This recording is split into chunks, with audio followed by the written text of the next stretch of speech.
ओम शांति। 18 सितंबर 1969। अव्यक्त बाप दादा, मधुबन। त्रिनेत्री, त्रिकालदर्शी और त्रिलोकीनाथ बनने की युक्तियाँ। किसको देखते हो? आकार को देखते व अव्यक्त को देखते हो? अगर अपनी व औरों की आकृति को ना देख अव्यक्त को देखेंगे तो आकर्षण मूर्त बनेंगे।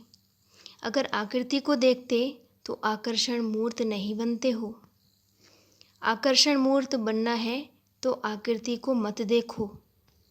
आकृति के अंदर जो आकर्षण रूप है उसको देखने से ही अपने से और औरों से आकर्षण होगा। तो अब के समय यही अव्यक्त सर्विस रही हुई है। व्यक्त में क्यों आ जाते हो? इसका कारण क्या है? अव्यक्त बनना अच्छा भी लगता, फिर भी व्यक्त में क्यों आते हो? व्यक्त में आने से ही व्यर्थ संकल्प आते हैं और व्यर्थ कर्म होते हैं। तो व्यक्त से अव्यक्त बनने में मुश्किल क्यों लगती है? व्यक्त में जल्दी आ जाते हैं, अव्यक्त में मुश्किल से टिकते हैं। इसका कारण क्या है? भूल जाते हैं। भूलते भी क्यों हैं? देह अभिमान क्यों आ जाता है? मालूम भी है, जानते भी हैं, अनुभव भी किया है कि व्यक्त में और अव्यक्त में अंतर क्या है, नुकसान और फ़ायदा क्या है, यह भी सब मालूम है। जब तुम याद में बैठते हो तो देह अभिमान से देही अभिमानी में कैसे स्थित होते हो? क्या कहते हो? बात तो बड़ी सहज है। जो आप सबने बताया वो भी पुरुषार्थ का ही है, लेकिन जानते और मानते हुए भी देह अभिमान में आने का कारण यही है जो देह का आकर्षण रहता है। इस आकर्षण से दूर हटने के लिए कोशिश करनी है। जैसे कोई खींचने वाली चीज़ होती है तो उस खिंचाव से दूर रखने के लिए क्या किया जाता है? चुंबक होता है तो ना चाहते हुए भी उस तरफ खिंच आते हैं। अगर आपको उस आकर्षण से किसी को दूर करना है तो क्या करेंगे? कोई चीज़ ना चाहते हुए भी उसको खींचती है और आपको उस चीज़ से दूर उसे करना है तो क्या करेंगे? या तो उनको दूर ले जाएंगे या तो बीच में ऐसी चीज़ रखेंगे जो वो आकर्षण ना कर सके। यह दो तरह से होता है, या तो दूर कर देना है या दोनों के बीच में ऐसी चीज़ डाल देंगे तो वो दूर हो जाते। इसी प्रकार यह देह अभिमान या यह व्यक्त भाव जो है यह भी चुंबक के माफिक ना चाहते हुए भी फिर उसमें आ जाते हैं। बीच में क्या रखेंगे? स्वयं को जानने के लिए क्या आवश्यकता है जिससे स्वयं को और सर्वशक्तिमान बाप को पूर्ण रीति जान सकते हो? एक ही शब्द है। स्वयं को और सर्वशक्तिमान बाप को पूर्ण रीति जानने के लिए संयम चाहिए। जब संयम को भूलते हो तो स्वयं को भी भूलते और सर्वशक्तिमान को भी भूलते हैं। अलबेलेपन का संस्कार भी क्यों आता है? कोई ना कोई संयम को भूलते हो तो संयम जो है वो स्वयं को और सर्वशक्तिमान बाप को समीप लाता है। अगर संयम में कमी है तो स्वयं और सर्वशक्तिमान से मिलन में कमी है। तो बीच की जो बात है वह संयम है। कोई ना कोई संयम जब छोड़ते हो तो यह याद भी छूटती है।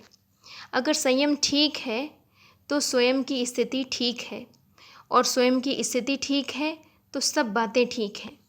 तो यह देह की जो आकर्षण है वो बार बार अपनी तरफ आकर्षित करती है।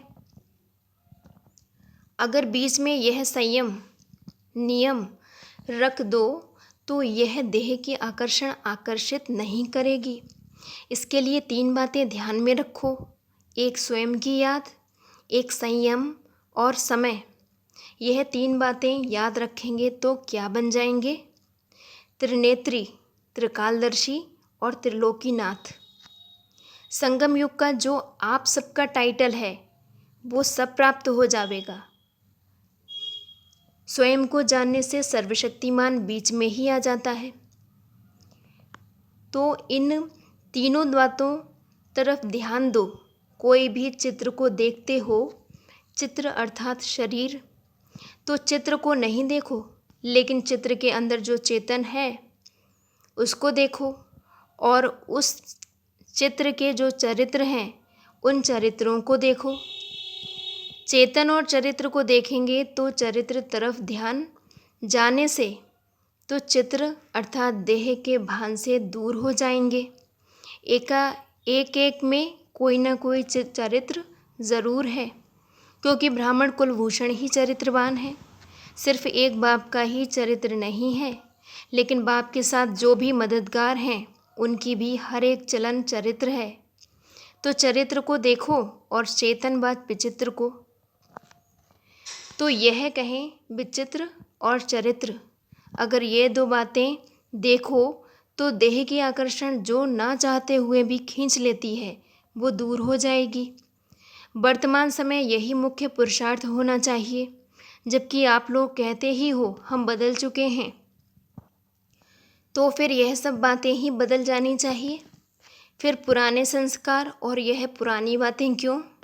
अपने को बदलने के लिए पहले यह जो भाव है उस भाव को बदलने से सब बातें बदल जाएंगी।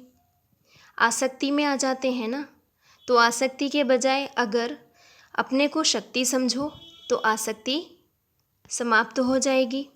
शक्ति ना समझने से अनेक प्रकार की आसक्तियाँ आती हैं। कोई भी आसक्ति, चाहे देह की, चाहे तो देह के पदार्थों की, कोई भी आसक्ति उत्पन्न हो तो उस समय यही याद रखो कि मैं शक्ति हूँ। शक्ति में फिर आसक्ति कहाँ? आसक्ति के कारण उस स्थिति में आ नहीं सकते हैं, तो आसक्ति को खत्म कर दो। इसके लिए यही सोचो कि मैं शक्ति हूँ। माताओं को विशेष कौन सा विघ्न आता है? मोह। मोह किस कारण आता है? मोह मेरा से शुरू होता है, मेरा से होता है। लेकिन आप सबका वायदा क्या है? शुरू में, लेकिन आप सबका वायदा क्या है? शुरू में आप सब जब आए तो आपका वायदा क्या था? मैं तेरी तो सब कुछ तेरा। पहला वायदा वायदा ही यह है, मैं भी तेरी और मेरा सब कुछ भी तेरा। सो फिर भी मेरा कहाँ से आया? तेरे को मेरे से मिला देते हो। इससे क्या सिद्ध हुआ कि पहला वायदा ही भूल जाते हो। पहला वायदा ही सब यह कहते हैं, जो कहोगे वो करेंगे, जो खिलाएंगे, जहाँ बिठाएंगे। यह जो वायदा है वह वायदा याद है, तो बाप तुमको अव्यक्त वतन में बिठाते हैं, तो आप फिर व्यक्त वतन में क्यों आ जाते हो? वायदा तो ठीक नहीं निभाया। वायदा है जहाँ बिठाएंगे वहाँ बैठेंगे। बाप ने तो कहा नहीं है कि व्यक्त वतन में बैठो, व्यक्त में होते अव्यक्त में रहो। पहला पाठ ही भूल जाएंगे तो फिर ट्रेनिंग क्या करेंगे? ट्रेनिंग में पहला पाठ तो पक्का करवाओ।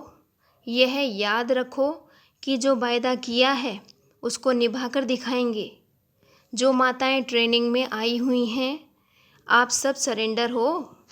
जब सरेंडर हो चुके हो तो फिर मोह कहाँ से आया? जब कोई जलकर ख़त्म हो जाता है तो फिर उसमें कुछ रहता है? कुछ भी नहीं। अगर कुछ है तो इसका मतलब कि तीर लगा है लेकिन पूरे जले नहीं हैं, मरे हैं, जले नहीं हैं। रावण को भी पहले मारते हैं फिर जलाते हैं।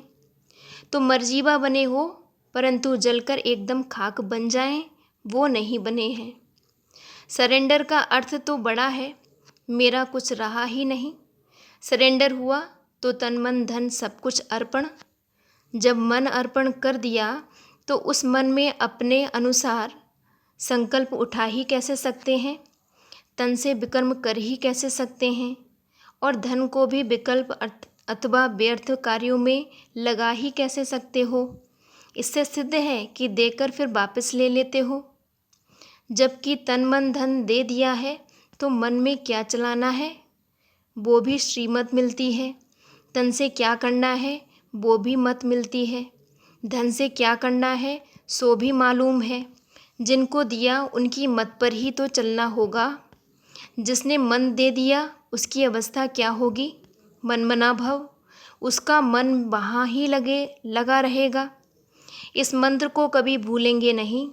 जो मनमना भव होगा उसमें मोह हो सकता है। तो मोहजीत बनने के लिए अपने वायदे याद करो। यहाँ ट्रेनिंग से जब निकलेंगे तो आप कौन सा ठप्पा लगवा कर निकलेंगे, मोहजीत का।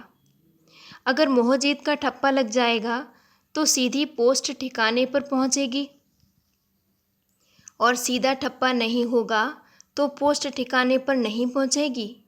इसलिए ही ठप्पा ज़रूर लगाना है। इन माताओं का ही फिर समर्पित समारोह करेंगे। उसमें बुलाएंगे भी उनको जिन्होंने ठप्पा लगाया होगा। मोहजीत वालों का ही सम्मेलन करेंगे। इसलिए जल्दी जल्दी तैयार हो जाओ। अच्छा जी, ओम शांति।